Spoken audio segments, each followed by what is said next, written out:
Hello everyone, how are you all? My name is Pooja Malvia and I welcome you on my channel. तो कैसी चल रही है KVS PRT की तैयारी? मज़ा आ रहा है ना सबको तैयारी करने में? फटाफट से सब वीडियोस देख रहे हो, सब अपने सारे की पॉइंट्स कलेक्ट कर रहे हो. Very good from your part. आप लोग बहुत मेहनत कर रहे हो और ये मेहनत भी आपकी रंग लाएगी and you will be selected. Seriously you will be selected. Have that confidence and focus your mind. What is your aim? Just think and do it. चलो, आज का ये वीडियो बहुत स्पेशल है क्योंकि आज के इस वीडियो में मैं कुछ ऐसी इंपॉर्टेंट और कुछ ऐसी छोटी छोटी चीज़ें आपको बताने वाली हूँ जो कि ब्लैक बोर्ड स्किल्स को लेकर है. और ये स्किल्स जो कि मैंने अपने टीचिंग में या अपने और भी मेरे जो कलीग्स हैं उनको जो मैं देखती हूँ तो उनमें क्या डिफरेंस है, वो क्या अलग अलग चीज़ें यूज़ करते हैं, तो वो सारी चीज़ों का मैं कॉम्बिनेशन आपके साथ आज लेके आई हूँ. तो चलिए वीडियो को स्टार्ट कर देते हैं. चलो देखो, जैसे ब्लैक बोर्ड स्किल्स में क्या होता है कि सबसे पहली बात कि हमको वाइट बोर्ड नहीं मिलेगा. We will get the green board and the green board with the chalk. ठीक, चॉक एंड डस्टर हमारे पास रहेगा. तो आप लोग शायद जनरली घर में वाइट बोर्ड को यूज़ कर रहे हैं प्रैक्टिस के लिए. तो अभी थोड़ा सा क्या करो, एक छोटा सा ग्रीन बोर्ड लेके आओ सबसे पहले और उस ग्रीन बोर्ड को वॉल पे लगा दो. और वॉल पे कैसे? अपनी हाइट के, जैसे मेरा ये बोर्ड लगा है तो मेरा ये बोर्ड मेरी हाइट से करीब इतना ऊंचा लगा है. ठीक है ना? क्यों? मेरी हाइट यहाँ पे है, सर यहाँ से मेरा हाइट का लेवल आएगा और इसे इतना ऊंचा है. तो आप भी अपना ग्रीन बोर्ड लेके आओ और उस ग्रीन बोर्ड को अपनी हाइट से इतने ऊंचे लेवल पे लगा दो. ठीक है, सबसे इंपॉर्टेंट चीज़ ग्रीन बोर्ड लेकर आओ. ठीक है, उसके बाद आपको क्या करना है, you have to practice on green board because marker की राइटिंग, चॉक की राइटिंग टोटली डिफरेंट होती है. तो आपको प्रैक्टिस करना है फटाफट से इस एक हफ्ते में ग्रीन बोर्ड पे. पहली चीज़. दूसरी चीज़, अब हम क्या लिखें पहले? लेफ्ट में लिखें पहले कि राइट में लिखें पहले कि सेंटर में लिखें पहले कि क्या करें पहले? ये क्वेश्चन आता है सबके दिमाग में और ये क्वेश्चन सबको बहुत कंफ्यूज भी करता है. तो चलो इसको क्लियर कर देते हैं. देखो, आपको जैसे ही बोलेंगे interviewer go and give the demo, whatever you have prepared, go and give the demo. So what you have to do, you just have to say thank you so much, and then you have to come, take the chalk and duster along with you. ठीक है, लेके चले आओ सीधा. अब क्या करना है, आपको जाते ही आपको डेट नहीं लिखनी है. you don't have to write the date. what I said, जाते ही आपको डेट नहीं लिखनी है. जाते ही आपको क्लास नहीं लिखनी है. जाते ही आपको यहाँ पे सब्जेक्ट नहीं लिखना है. So what you have to do and when you have to do. ठीक है ना? आपको क्या करना है और कब करना है, मेन सवाल इस चीज पे आता है.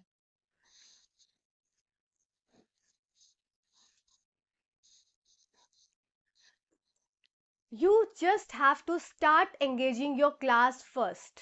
ठीक है, आपको अपनी क्लास को पहले एंगेज करना है अपनी तरफ. आप वो कैसे करेंगे? You just have to say good morning children, how are you, कैसे हो सब? अरे वाह, सब बहुत अच्छे लग रहे हो, बहुत हंसते हुए लग रहे हो, बहुत खुश हो इसका मतलब. अरे वाह, क्लैप करो चलो सब लोग फटाफट से. क्लैप करो सब अपने लिए क्लैप करो. Yes, know talking. तो आपको क्या करना है, आपको कुछ भी एंट्री करने से पहले बच्चे को अपनी तरफ अट्रैक्ट करना है, एंगेज करना है.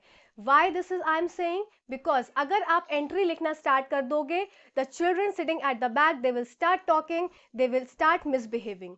सो ऐसा करोगे क्योंकि इंटरव्यूअर है, उसको सब पता है क्लास के सारे skills, blackboard skill, teaching skills, he और she knows each and every skills. उनको इतना एक्सपीरियंस है. तो उस एक्सपीरियंस से क्या होगा, उनको ये समझ में आ जाएगा कि अरे इसकी क्लास में तो बच्चे बात करने वाले हैं, वो उसकी बातों को सुनेंगे नहीं. So first of all your first thing is to engage your children before writing any initials. ठीक है, अब आपने करते करते, अब ऐसा नहीं है कि अगर उनको एंगेज कर लिया आप लिखना चालू कर दिए, नहीं. आप उनके साथ जो बोल रहे हैं बोलते जा रहे हैं. Okay, now clap your hands children, clap your hands. Yes, okay children, my children are clapping, very nice. Sit down, sit down.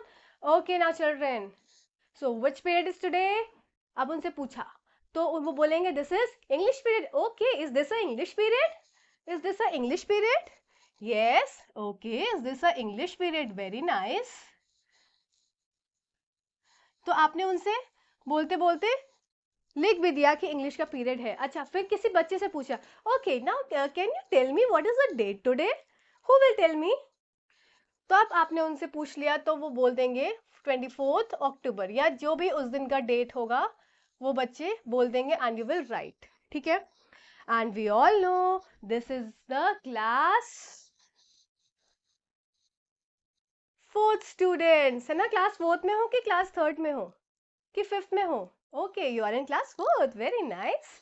अच्छा बच्चों, ओके, अब ये सब आपने इनिशियल्स लिख लिए एंड द टॉपिक ऐसे करके जो लिख देते हैं ना, TOPIC, there is no need to write, I think so. इसकी जरूरत ही नहीं है, क्योंकि जब टॉपिक आप बाद में लिखोगे तो बच्चे खुद ही समझ जाएंगे ना कि this is the topic and they have their books. ठीक है, तो don't write topic over here, just leave the space. अब उसके बाद उनसे आप इंट्रोडक्टरी क्वेश्चंस पूछोगे। उस इंट्रोडक्टरी क्वेश्चंस में वो टॉपिक को खुद ही बोलेंगे, या आप उनसे ऐसे एक्टिविटीज कराओगे कि उस टॉपिक से रिलेटेड एक्टिविटीज हो। ठीक है, ये बात सबको क्लियर हो गई। अब करते करते व्हेन दे विल से, जैसे मान लो मेरा टॉपिक है टीम वर्क, अब करते करते आपने ऐसा बोल दिया तो अब टीम वर्क वर्ड आ गया। So now you will say, now children today we will learn a poem that is team work. तब आप उनको उस पोम का नाम बोलोगे और फटाक से इसको लिख दोगे, टीम वर्क। ठीक है, ये बात क्लियर हो गई। अब आप पढ़ाना स्टार्ट कर दोगे। ठीक है, अब देखो दूसरी चीज, angle, what angle you have to make while writing on the black board and while seeing at the students. ठीक है, ये एंगल बहुत होना जरूरी है। अगर आप अपना बैक ऐसे करके लिख रहे हो, you won't be able to see what the children they are doing at the back. वो क्या कर रहे हैं पीछे बैठ के, आप नहीं बता पाओगे। हो सकता है एक दूसरे को मार दे, छोटे बच्चे हैं, हो सकता हो एक दूसरे की बुक्स फाड़ दे, है ना। हो सकता है आपके ऊपर ही वो पेपर को रोल करके आपके ऊपर ही फेंक दे, और उससे क्या है, क्लास का डिसिप्लिन कम होगा, उससे क्या होगा, क्लास का माहौल खराब होगा, सारे बच्चे आपके ऊपर हंसने लगेंगे। सो ऐसी एक्टिविटीज बच्चे ना करें। So what you have to do, you only have to make stand like this. ठीक है, आप लिखोगे तो आपकी आपकी निगाह पीछे होनी चाहिए। I won't say you have to make the 90 degree angle, क्योंकि आप इससे अगर 90 डिग्री एंगल करोगे तो so you won't be able to write properly. तो थोड़ा सा टिल्ट हुए and do like this and write. कुछ लिखा, जैसे टीम वर्क इज, तो मतलब लिख भी रहे हो देख भी रहे हो। ठीक है, लिख भी रहे हो देख भी रहे हो। अब साथ ही साथ अगर यहां लिखना है तो आप इधर आ गए लाइक दिस। ठीक है, अगर यहां लिखना है तो आप यहां आ गए, जिससे कि बोर्ड जो है वो पूरा एक साथ सारी क्लास को विजिबल हो। अगर आप ऐसे करके यहां पे लिखोगे तो जो यहां पे शायद आपने लिखा हुआ होगा वो बच्चों को नहीं दिखेगा। तो आपको उधर साइड लिखना है तो आप उधर साइड टर्न हो जाओ, इधर साइड लिखना है तो आप इधर साइड टर्न हो जाओ। ठीक है, इसके बाद use more and more pictures in your demo. Demo teaching जब आप करो, आप बहुत सारे पिक्चर्स को यूज करो। Try to draw the pictures on the black board और green board, whatever there is. ठीक है, तो पिक्चर्स से क्या होता है, बच्चे कनेक्टेड होते हैं, बच्चे आपके साथ कनेक्ट करेंगे, बच्चे अपने कंटेंट के साथ कनेक्ट करेंगे। क्लियर हुई ये सब बात। साथ ही साथ एक बहुत इंपॉर्टेंट चीज, कितनी भी जल्दी हो, don't forget to rub the black board. So you have to rub like नीचे से ऊपर, ऊपर से नीचे। ऐसा नहीं है कि नीचे से ऊपर ही करना है या ऊपर से नीचे ही करना है, नो। नीचे से ऊपर, ऊपर से नीचे, नीचे से ऊपर, ऊपर से नीचे, नीचे से ऊपर एंड ऊपर से, मीन्स अप एंड डाउन का प्रोसेस चलता रहेगा, but it should be not very fast, not very slow. ठीक है ना, देखा ना आपने कैसे रब किया मैंने। अगर आप फिर भी भूल जाते हो, होता है, हड़बड़ाहट रहती है मन में, टेंशन रहती है कि पता नहीं डेमो कैसा लगा होगा, पसंद भी आया होगा कि नहीं आया होगा, रहता है माइंड में। मैंने भी बहुत जगह डेमो दिए हैं।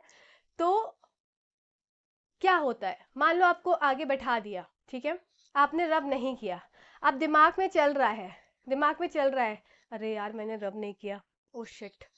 आप उसकी वजह से क्या है, आप जो अगला क्वेश्चन इंटरव्यूअर पूछने वाला है, you will not be able to give the answer properly.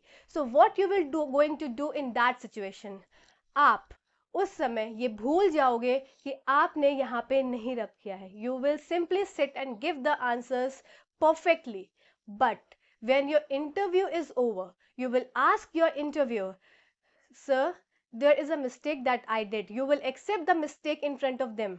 There is a mistake that I did was I did not rub the blackboard, sir. Sir, I am very sorry for that. Can I go and clean it? आप उनसे जाके उस गलती को accept करोगे and you will rub the black board.